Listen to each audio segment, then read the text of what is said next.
மேஷ ராசி கடக லக்னம், மேஷ ராசி விருச்சிக லக்னம், மேஷ ராசி மீன லக்னம், அப்படி இல்லைன்னா மீன ராசி சிம்ம லக்னம், மீன ராசி தனுசு லக்னம். இந்த நெருப்பு நீருமா ஒரே ஆள் இருப்பாங்க பார்த்தீங்களா, அவங்க எல்லாம் பாத்தீங்கன்னா ரொம்ப தெளிவான ஆட்களும் அவங்க தான், ரொம்ப தெளிவில்லாத ஆட்களும் அவங்க தான். நெருப்புக்கு நீருக்குமான காம்பினேஷன் வந்து mind set, steady and unsteady ரெண்டுமே சேர்ந்து இருக்கிறது நெருப்புக்கு நீருக்குமான மைண்ட் செட். நெருப்புக்கு நிலம் வந்து எப்படின்னா சுறுசுறுப்பு, சோம்பேறித்தனம். கர்மம் வந்து என்ன சொல்லுவாரு, ஆமாப்பா ரெஸ்பான்சிபிலிட்டியை பார்க்கணும்ல, நீ பாட்டுக்கு நீ வந்து சேரிட்டி பண்ற, நீ நல்லது பண்ற, ஊரை காப்பாத்துற, நீ ஓடிடுவ, வீட்டை யார் பார்க்கறது அப்படின்னு கர்மம் சொல்லுவாங்க. தர்மம் என்ன சொல்லுவாங்க, நீ வீட்டை பார்த்துட்டு தான் இருக்கிற, இவன் எல்லா வேலையும் பண்ணிட்டு தான் இருக்கிற, ஆனா கண்ணு முன்னாடி ஒரு விஷயம் நடக்குது, நீ அதுக்கு ரியாக்டே பண்ணாம போயிட்டு இருக்க அப்படின்னா அப்ப உனக்கும் மிருகத்துக்கு என்ன சம்பந்தம்னு தர்மம் கேட்பாரு. இதுதான் தர்ம சங்கடம். அப்புறம் ஏன் கடகம் மீனம் விருச்சிகத்துக்கு வந்து மோட்ச வீடுன்னு பேர் வச்சாங்க, ஏன்னா அவங்களுக்கு ஆக்சுவலா அந்த பிறவி எடுக்க பிடிக்கலன்னு சொல்றதை விட அவங்களுக்கு மோட்சத்து மேல விருப்பம். மோட்சம்னா என்ன, ரிட்டையர்மெண்ட். 4 பேரும் 4 விதமான கேரக்டர், ஆனா அவங்களுடைய பெர்ஸ்பெக்டிவ்ல அவங்கவுங்க நல்லவங்க. இதுல நீங்க யாரை குறை சொல்லுவீங்க?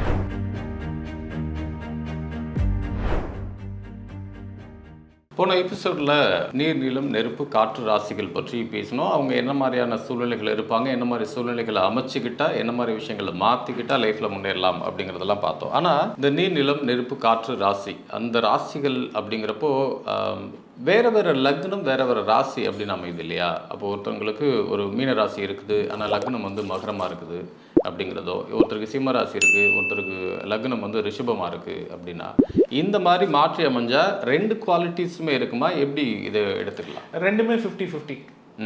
நிலத்தினுடைய குவாலிட்டி ஒரு 50, நெருப்பினுடைய குவாலிட்டி ஒரு 50. இல்லை ஒருத்தருக்கு நீர் ராசியாக வருது, நில லக்னமாக வருதுன்னா நீரினுடைய குவாலிட்டி ஒரு 50, நிலத்தினுடைய குவாலிட்டி ஒரு 50. இப்போ இதில் வந்து ரொம்ப நீங்கள் இன்னும் உன்னிப்பாக கவனிக்க வேண்டிய விஷயம் என்னென்னா, இந்த ஃப்ரெண்ட்ஷிப்னு வருது இல்லை, சைக்காலஜின்னு வருது பாருங்க. சைக்காலஜி வரும்போது டிஃபால்ட்டாகவே சில பேர் கூட ஒத்து போயிடும். அது எப்படி ஒத்து போகும்னா, ஒரே மாதிரி நீங்கள் நெருப்பாக இருக்கிறீங்க, நீங்கள் நெருப்பு ராசி இருக்கீங்கன்னு வச்சுக்கோங்க, இன்னொரு நெருப்பு ராசி கூட நீங்கள் உங்களுக்கு டக்குன்னு உங்களுக்கு மைண்ட் செட் ஒத்து போயிடும். அது டிஃபால்ட்டு. ஏன்னா நீங்களும் நெருப்பாக இருக்கீங்க, அவரும் நெருப்பாக இருக்கிற, சேம் மைண்ட் செட் அப்படின்னு சொல்லிட்டு வச்சுக்கலாம். அது இல்லாமல் நெருப்பு கூட டக்குன்னு ஒத்து போகிறது யாருன்னா காற்று. ஓகேங்களா? நெருப்பு கூட டக்குன்னு ஒத்து போகிறது வந்து காற்று. அதனால தான் நீங்கள் பாருங்கள், எந்த ஒரு வீட்டுக்குமே 7ஆம் பாவம் இருக்குல்ல, அந்த வீட்டிலேருந்து 7ஆம் பாவம் இருக்கு இல்லையா, பிஸ்னஸ் பார்ட்னராக இருந்தாலும் சரி, லைஃப் பார்ட்னராக இருந்தாலும் சரி, லைஃப் அஃபிஷியல் லைஃப் பார்ட்னராக இருந்தாலும் சரி, அன்அஃபிஷியல் லைஃப் பார்ட்னராக இருந்தாலும் சரி, பார்ட்னர் அப்படின்னு வந்துட்டாங்க அப்படின்னாலே அந்த வீட்டுக்கு அந்த ரிசோர்ஸஸுக்கு உதவக்கூடிய ஒரு ஆளாக தான் அவங்க இருப்பாங்க. நெருப்புன்னு ஒன்று எரிஞ்சுக்கிட்டே இருக்கணும்னா ஆக்சிஜன் ஒன்று இருந்துக்கிட்டே இருக்கணும். ஓகேங்களா? காற்றினுடைய சப்போர்ட் இருக்கணும். காற்று இல்லாத வேக்யூமில் வெற்ற இடத்துல நெருப்பால் எரிய முடியாது. கரெக்டுங்களா? அதனுடைய ஆக்சிஜன் இருக்கிற வரைக்கும் அது எரியும், அதுக்கப்புறம் அணைஞ்சு போயிடும். இப்போ எப்பவுமே பாருங்கள், மேஷத்துக்கு ஸ்ட்ரெயிட் ஆப்போசிட் துலாம் தான் இருக்கும். துலாம் வந்து காற்று. அதே மாதிரி சிம்மத்துக்கு ஸ்ட்ரெயிட் ஆப்போசிட் கும்பம் தான் இருக்கும்.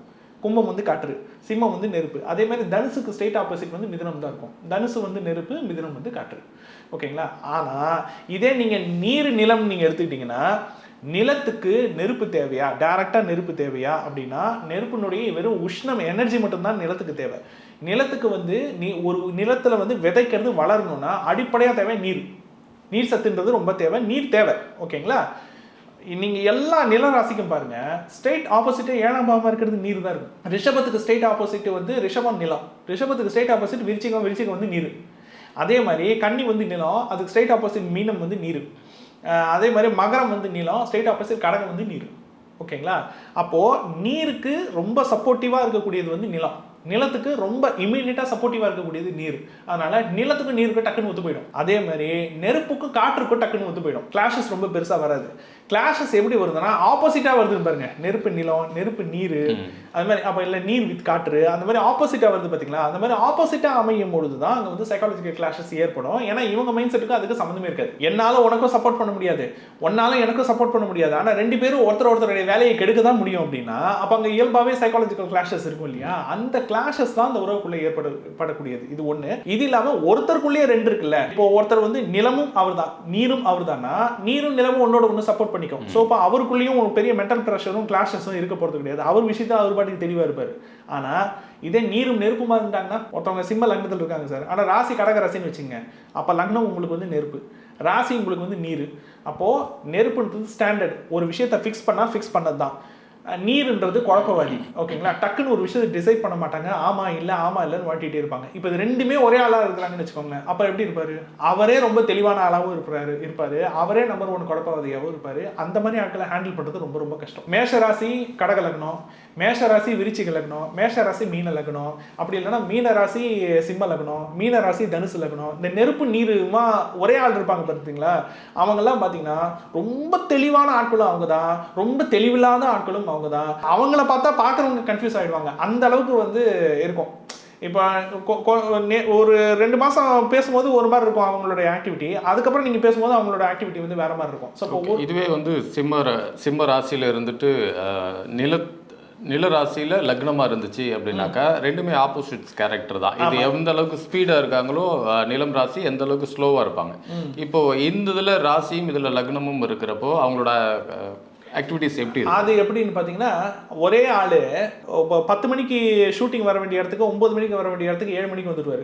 அதே ஆள் அவரோட வீட்டில் பார்த்தீங்கன்னா மாதக்கணக்காக முடிக்காமல் ஒரு வேலை இருக்கும். ஆனால் பெண்டிங் வச்சுட்டு முடிக்காமல் அப்படியே உட்காந்துட்டு இருப்பார். இப்போ ஒரே ஆளுக்குள்ள சுறுசுறுப்பு சோம்பேறித்தனம் பார்த்தீங்கன்னா எப்படி இருக்கும்? அதுதான் நெருப்பு நிலத்துக்குமான காம்பினேஷன். நெருப்புக்கு நீருக்குமான காம்பினேஷன் வந்து mind set. Study and unsteady ரெண்டுமே சேர்ந்துருக்கிறது நெருப்புக்கு நீருக்குமான மைண்ட் செட்டு. நெருப்புக்கு நிலம் வந்து எப்படின்னா சுறுசுறுப்பு, சோம்பேறித்தனம், ரொம்ப நிதானம், ரொம்ப அவசரம். இது ரெண்டுமே ஒரே ஆளுக்குள்ள இருக்கும். ஓகேங்களா? எப்போ நிதானமாக இருப்பாங்க, எப்போ அவசரமாக இருப்பாங்கன்னு அவங்களுக்கு தெரியாது. ஸோ இதுதான் நெருப்புக்கும் நிலத்துக்குமான காம்பினேஷன்.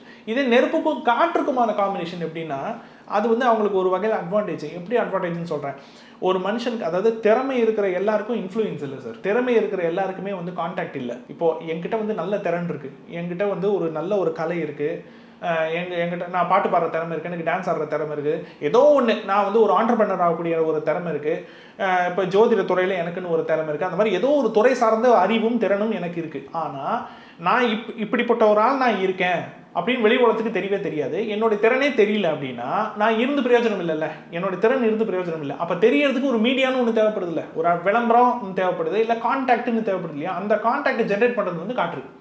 அப்போது நெருப்பாகவும் இருக்கிறாரு, காற்றாகவும் இருக்கிறாரு அப்படின்னா அவரால் கான்டாக்டையும் கெயின் பண்ண முடியும். அந்த கான்டாக்டை தனக்கு தகுந்த மாதிரி அவரால் செல்ஃப் யூட்டிலைசேஷன் பண்ணிக்க முடியும்.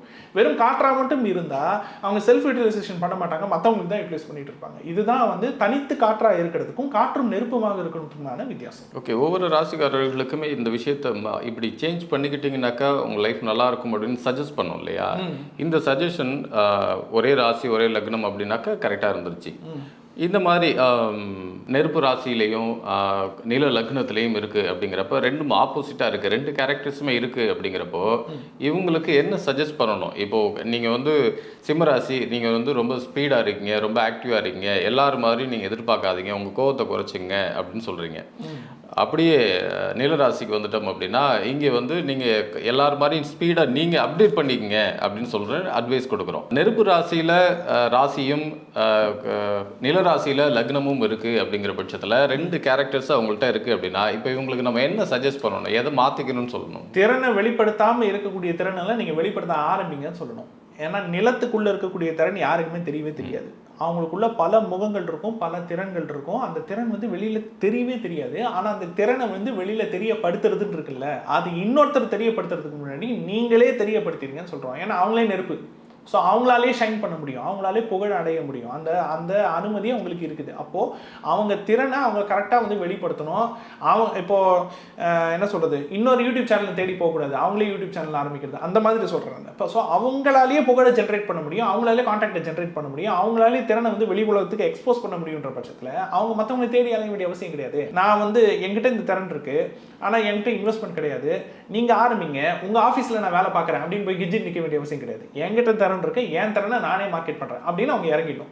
அது நிலம் காற்றாக இருந்தாலும் சரி, நிலம் நெருப்பாக இருந்தாலும் சரி. ஸோ நிலத்து கூட நீங்கள் எது சம்மந்தப்பட்டாலும் அது என்னன்னா அவங்களோட திறனை அந்த போர்ட்டல் வழியாக அவங்க வந்து வெளி உலகத்துக்கு கொண்டு போய் சேர்க்கறதுன்னு ஒன்று இருக்கு பாருங்க. அந்த வேலையில் தான் அவங்க கான்சன்ட்ரேட் பண்ணணுமே ஒழிய திறனை அப்படியே உள்ளுக்குள்ளேயே வச்சிருக்க கூடாது. இதுதான் அந்த முரணா இருக்கிறத பாசிட்டிவாக பயன்படுத்துறதுக்கான வழி. இந்த 4 ராசிகள்லையுமே தர்மம், கர்மம், காமம், மோட்சம் அப்படின்னு சொல்லிட்டு 4 வீடுகளை பற்றியும் அதோட கனெக்ட் பண்ணுற மாதிரியான விஷயங்களை நம்ம பார்க்குறோம்.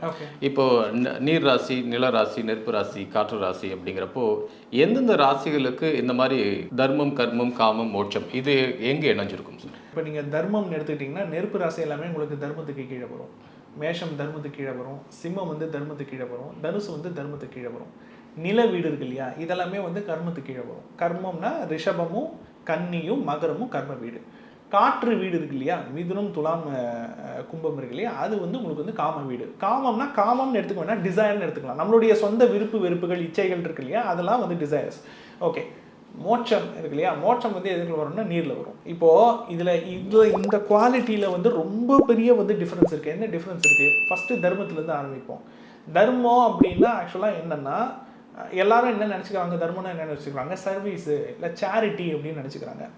அது அப்படி மட்டும் நம்ம எடுத்துக்க வேண்டாம். தர்மத்துக்கான டெஃபினிஷன் என்ன அப்படின்னா, நீங்கள் ஒரு விஷயத்தை செய்யணும்னு அவசியமே கிடையாது.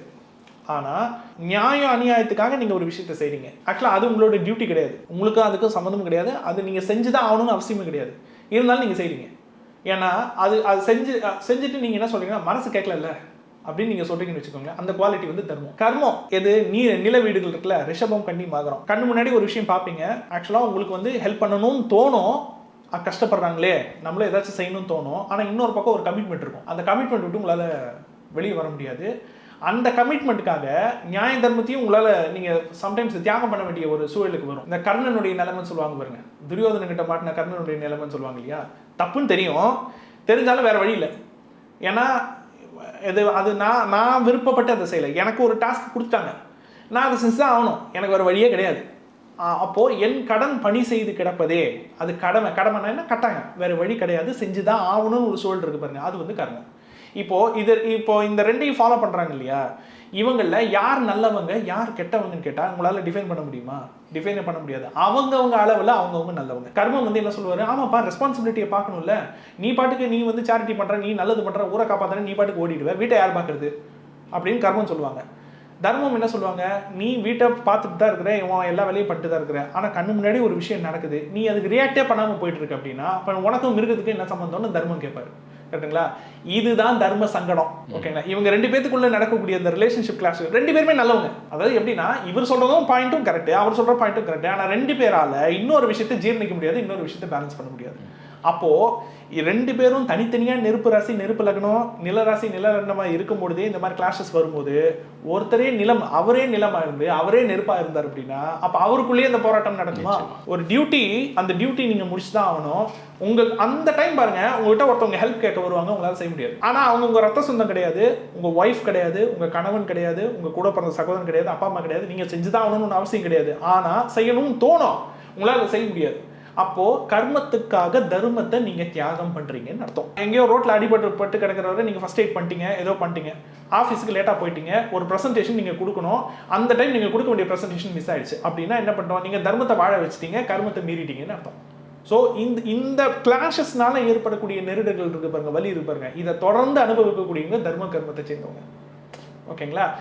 அதுதான் நீங்கள் வந்து எந்தெந்த வீடு எந்தெந்த ஆட்கள் இருக்கிறாங்க அப்படின்றத விட அந்த வீட்டுக்குன்னு ஒரு இயல்பு இருக்கு, அதுக்குன்னு ஒரு பிரின்சிபல் இருக்கு. அந்த பிரின்சிபலை உடைக்கும் பொழுது அவங்களுக்கு பெயின் ஏற்படும். சினிமாவில் வந்து ஒரு கெட்டவன் வந்து ஒரு வில்லன் வந்து நல்லவங்களை போட்டு அடிக்கிறது, அநியாயம் பண்ணுறது, இது ரியாக்ட் பண்ணுறது, ஹாலில் எல்லாரும் உட்காந்து படம் பார்த்துட்டு இருப்பாங்க. ஓகேங்களா? எல்லாருக்கும் கோபம் வராது, அது சினிமா தானே, அது வெறும் சீன் தானே. எல்லாருக்கும் வந்து பல்ல கடிக்கிற மாதிரி ஃபீலிங் வராது, எல்லாருக்கும் அழுக வராது, எல்லாத்துக்கும் இது வராது. கோவம் ஃபஸ்ட்டு யாருக்கு வரும்னா நெருப்புக்கு வரும் எடுத்த உடனே. அது படம் தான், அது வந்து என்ன சொல்கிறது, ஹீரோ சாகவும் போகிறது கிடையாது, வில்லன் ஜெயிக்கவும் போகிறது கிடையாது, சும்மா அது ஒரு சீனுக்காக நடக்குது. ஆனால் அந்த சீனில் கூட அவங்களால அந்த நெகட்டிவ்ஸை டக்குன்னு பொறுத்துக்க முடியாது. ஓகேங்களா? இது ஒன்று. அடுத்து காற்றுக்கு வருவோம், நீருக்கு வருவோம். காற்று வந்து என்ன எப்படின்னு பார்த்தீங்கன்னா, அப்பா வந்து என்னை வந்து ஒரு விஷயம் படிக்க சொன்னார், என்னை ஒரு துறையை ஃபிக்ஸ் பண்ண சொன்னார், அம்மா அட்வைஸ் பண்ணாங்க, குடும்பத்தில் இருக்கவங்க ஒவ்வொருத்தவங்க ஒன்று ஒன்று சொல்கிறாங்க, எல்லாத்தையும் நான் செய்கிறேன், ஆனால் எனக்காக நான் வாழவே இல்லை. அப்போ எனக்கு என்ன தான் இருக்குது? நீங்கள் பாட்டுக்கு ஒவ்வொருத்தவங்க ஒன்று இது சரின்றீங்க, இது தப்புன்றீங்க, இதுதான் நியாயன்றீங்க. தர்மம் என்ன பண்ணுறாரு, இதுதான் நியாயம் தர்மம்னு வந்து அட்வைஸ் பண்ணிட்டு போகிறீங்க. கர்மம் என்கிட்ட வராரு, நிலராசி என்கிட்ட வராரு, தர்மத்தெல்லாம் கொடுப்பா, உன்னோட ரெஸ்பான்சிபிலிட்டியை பார்ப்பான்னு சொல்லிட்டு போகிறாரு. இப்படி ஒவ்வொருத்தரும் வந்து அட்வைஸ் பண்ணிட்டு போகிறீங்க. அப்போ நீங்கள் யாருமே உங்கள் விருப்பத்துக்கு வாழலையே, உங்க சந்தோஷத்துக்கு நீங்க வாழலையே, நீங்க என்ன கன்சியூம் பண்ணீங்க, நீங்க என்ன அனுபவிச்சீங்க அப்படின்னு ஒண்ணு இருக்கு பாருங்க. அந்த கேள்வியும் கேட்டு அதுக்கான தேடலுக்குள்ள தன்னுடைய பர்சனல் லைக்ஸ் அண்ட் டிஸ்லைக்ஸ் இருக்கு பாருங்க, அந்த தேடலுக்குள்ள ஒருத்தர் இறங்கினார்னா அவர் காற்று. இது காற்றோட ஆட்டிடியூட். அப்படியே நீருக்கு வருவோம். நீரெல்லாம் எப்படின்னா, நீங்க நிறைய கார்ட்டூன்ல எல்லாம் பார்த்திருப்பீங்க, மேல இருந்து ஆத்மா வந்து தள்ளி விடுவாங்க தெரியுமா. பிறக்கிறதுக்கு விருப்பமே இல்லை, உனக்கு இந்த காரியம் எல்லாம் இருக்குது, பெண்டிங் இருக்குது, நீ பிறந்ததை முடிச்சுதான் ஆகணும் அப்படின்னு இவர் கெஞ்சினார்னா எப்படி இருக்கும், அண்ணனே வேணாம் அப்படின்னு சொல்லிட்டு கெஞ்சும் போது தள்ளி விட்டு பிறந்து தொலைக்கணுமேனு ஒருத்தர் பிறந்தா எப்படி இருக்கும். அப்போ அவங்களுக்கு அதுக்கான மைண்ட் செட் எப்படி இருக்கும். மோட்ச வீடு அது. நல்லா பாருங்களேன், அது 3 வீடு மோட்ச வீடுன்னு வச்சுட்டாங்க. நான் என்ன சொல்றேன், மோட்சம்னா பிறவியே இல்லாதது தானே மோட்சம். அப்புறம் ஏன் கடகம் மீனும் விருச்சிகத்துக்கு வந்து மோட்ச வீடுன்னு பேர் வச்சாங்க. ஏன்னா அவங்களுக்கு ஆக்சுவலா அந்த பிறவி எடுக்க பிடிக்கலன்னு சொல்றதை விட அவங்களுக்கு மோட்சத்து மேல விருப்பம். மோட்சம்னா என்ன, ரிட்டையர்மெண்ட். எல்லாத்தையும் முடிச்சுட்டு போயிடணும்பா, டக்குன்னு முடிச்சுட்டு போயிடணும். இதெல்லாம் என்ன, இதெல்லாம் சுற்றி என்ன ஃபுல்லாக எல்லாம் ஃப்ராடுங்களாக இருக்கிறாங்க. எல்லாம் வந்து இச்சைக்காக ஓடுறாங்க, எதுக்கோ சம்மந்தம் இல்லாததுக்காக ஓடிடுறாங்க. கடைசியில் இவங்கெல்லாம் என்ன ஆக போகிறாங்க, எல்லாம் வயசாகி சாக தான் போகிறாங்க. இந்த பாரு இவ்வளோதான், இவ்வளோ பிடி சாம்பிள் தான், ஒன்றுமே கிடையாது லைஃப். இந்த மாதிரி டைலாக்ஸ் எல்லாம் இருக்குல்ல பாருங்க, லைஃப் ஒன்றுமே கிடையாது. நீ எவ்வளோ உயரத்துக்கு போனாலும் என்ன பிரயோஜனம், கடைசியில் நீ இறந்ததுக்கப்புறம் வெறும் 6 அடி குழி மட்டும்தான் உனக்கு அப்படின்னு சொல்லிட்டு இந்த மோட்சம் சார்ந்த தத்துவார்த்த நெறிகள்லாம் இருக்கு பாருங்க. அந்த மாதிரி தாட்ஸ் எல்லாம் நிறைய தோன்றது யாருக்குன்னா மீனத்துக்கும் கடகத்துக்கும் விருச்சிகத்துக்கும். வாழ்க்கையில் ஒரு பிடிப்பு இல்லாமல் இருக்கிறதும் அவங்க தான். ஏன் பிடிப்பு இல்லைன்னா அவங்களுக்கு வந்து ரியாலிட்டி என்னன்றது தெரியுது. இது வந்து இல்யூஷன், இந்த பிறவின்றது இல்யூஷன், மோட்சம் தான் அது அப்படின்றது அவங்களுடைய ஆன்மாவுக்கு தெரியுது, அவங்களுடைய கான்சியஸ்க்கு தெரியுது. இருந்தாலும் வந்துட்டாங்க, வேற வழி இல்லை, இருந்து தான் ஆகணும். அப்போ என்ன, எவ்வளோ சீக்கிரம் நான் என்னோட ரெஸ்பான்சிபிலிட்டி முடிக்க முடியுமோ நான் முடிச்சுட்டு ரிட்டையர் ஆகிட்டு நமக்கான மோட்ச பாதைக்குள்ளே நம்ம போகணும். இதுதான் அவங்களுடைய எண்ணமாக இருக்கும். ரிட்டையர் ஆகணும். ஆனால் இப்படி சொல்கிறாங்கல்ல, இப்படி ரிட்டையர் ஆகணும்னு சொல்கிறாங்க இல்லையா, காலம் ஃபுல்லாக ரிட்டையர் ஆகாமல் இருக்கிறது அவங்க தான். ஏன்னா ஒரு வேலை முடிச்சா இன்னொரு வேலை, அந்த கமிட்மெண்ட் முடிச்சா இன்னொரு கமிட்மெண்ட், இது ஒன்றை மட்டும் முடிச்சிடுறேன், இது முடிச்சுட்டா ஐம் ஃப்ரீ அப்படின்னு சொல்லிட்டு நினைக்கும் போது அதை கரெக்டாக முடிக்கும் போது பர்சனை இதோட நான் அவ்வளோதான்ப்பா அப்படின்னு சொல்லிட்டு வைக்கும் போது ரிட்டையர் ஆக விடாமல் இந்தாப்பா அடுத்த வேலை இந்த லிஸ்ட்டு கொண்டு வந்து இப்படி முன்னாடி வச்சா எப்படி இருக்கும், அதுதான் வந்து மோட்சம். ஓகேங்களா. அப்போது இந்த 4 பேரை 4 பேரும் 4 விதமான கேரக்டர். ஆனால் அவங்களுடைய பெர்ஸ்பெக்டிவ்ல அவங்கவுங்க நல்லவங்க. இதில் நீங்கள் யாரை குறை சொல்லுவீங்க, யாரை நல்லவங்கன்னு சொல்லுவீங்க, யாரை கெட்டவங்கன்னு சொல்லுவீங்க. இப்போ இந்த ப்ரோக்ராம் டெலிகாஸ்ட் ஆகும் போது கூட நிறைய பேர் என்ன கேட்பாங்கன்னா, அப்போ அதில் யார் தாஞ்சி நல்லவங்கன்னு கேட்பாங்க. இந்த கமெண்ட் செக்ஷன்லேயே கூட வரும். ஓகேங்களா. யாருமே நல்லவங்க கெட்டவங்க எல்லாம் கிடையாது. அவங்களுடைய பெர்ஸ்பெக்டிவ்ல அவங்கவுங்க நல்லவங்க. அதை மற்றவங்களும் புரிஞ்சுக்கிட்டாங்க அப்படின்னா எம்பத்தின்றது வளரும். வளரும். உன் பார்வையில் இந்த விஷயம் நல்லது கெட்டது, சரி அது உன்னுடைய பார்வையாக இருக்கட்டும். உன் பார்வையை நான் வந்து மாற்றவும் விரும்பலை, நான் திணிக்கவும் விரும்பலை. அதே சமயம் என்னுடைய பார்வையை நீ மாற்றாத அப்படின்ற அந்த மியூச்சுவல் பரஸ்பர புரிதலுக்கு வந்துட்டாங்கனாலே ரிலேஷன்ஷிப்பில் பிரச்சனை வராது. ஸோ இப்போ நம்ம கடைசியாக அதில் கன்க்ளூட் பண்ண வரது என்னன்னா, ஸோ தர்மம் எதுன்னு நமக்கு தெரிஞ்சிருச்சு. தர்மம் எந்தெந்த வீடு, மேஷமும் சிம்மமும் தனுசு. ஸோ அது நெருப்பு வீடு, அதனால இந்த தர்மம். அடுத்து கர்மம் எந்தெந்த வீடு, நிலம் சார்ந்ததெல்லாம் கர்மம். ரிஷபம், கன்னி, அப்புறம் மகரம், இதெல்லாம் உங்களுக்கு வந்து கர்ம வீடுகள். விருப்பம் சார்ந்து, இச்சை சார்ந்து, டிசையர் சார்ந்து இயங்கிறது வந்து காம வீடு. ஓகேங்களா. அது வந்து எதுனா காற்று வீடு, மிதுனமும் துலாமும் கும்பமும். ஓகேங்களா. அடுத்து மோட்சம் சார்ந்து இயங்கிறது, அதாவது விட்டா போதும், என்னுடைய கமிட்மெண்ட்டை முடிச்சுட்டு நான் இறையை தேடினா போதும் அப்படின்னு நினைக்கிறது வந்து கடகமும் மீனமும் விருச்சிகமும். ஏன்னா அதெல்லாம் மோட்ச வீடு, நீர் வீடு. இந்த 4த்துக்குமே டிஃப்ரெண்ட் பெர்ஸ்பெக்டிவ்னு இருக்கு. இந்த 4த்துக்குமே விதவிதமான அப்ரோச்சஸ்ன்னு இருக்கு. இதுல கலவையா பிறக்கிறவங்களுக்கு கலவையான மனநிலைகள் அப்படின்றது உண்டு. அதுக்கு தகுந்தா போல அவங்களும் தன்னை பேலன்ஸ் பண்ணிக்கிறது மட்டும் இல்லாம மற்றவங்களையும் அவங்களால ஈஸியா புரிஞ்சுக்க முடியும், புரிஞ்சு லைஃப்ல நெக்ஸ்ட் ஸ்டேஜுக்கு போகவும் முடியும். ராசிகள் பற்றியும் அதுலேயும் குறிப்பாக நிலம், நீர், காற்று, நெருப்பு, இந்த ராசிகளோட குணநலன்கள் எப்படி இருக்கும் அப்படின்னு நிறைய விஷயங்கள் எங்களோட ஷேர் பண்ணிக்கிட்டீங்க. நிகழ்ச்சிக்கு வந்து மிக்க நன்றி. நன்றி. மீண்டும் மற்றொரு நிகழ்ச்சியில் சந்திப்போம். வணக்கம். இந்த வீடியோ உங்களுக்கு பிடிச்சிருந்தா லைக் பண்ணுங்க, ஷேர் பண்ணுங்க, கமெண்ட் பண்ணுங்க. மறக்காம பெல் பட்டனை கிளிக் பண்ணிட்டு பக்தி கஃபே தமிழ் சேனலை சப்ஸ்கிரைப் பண்ணிடுங்க.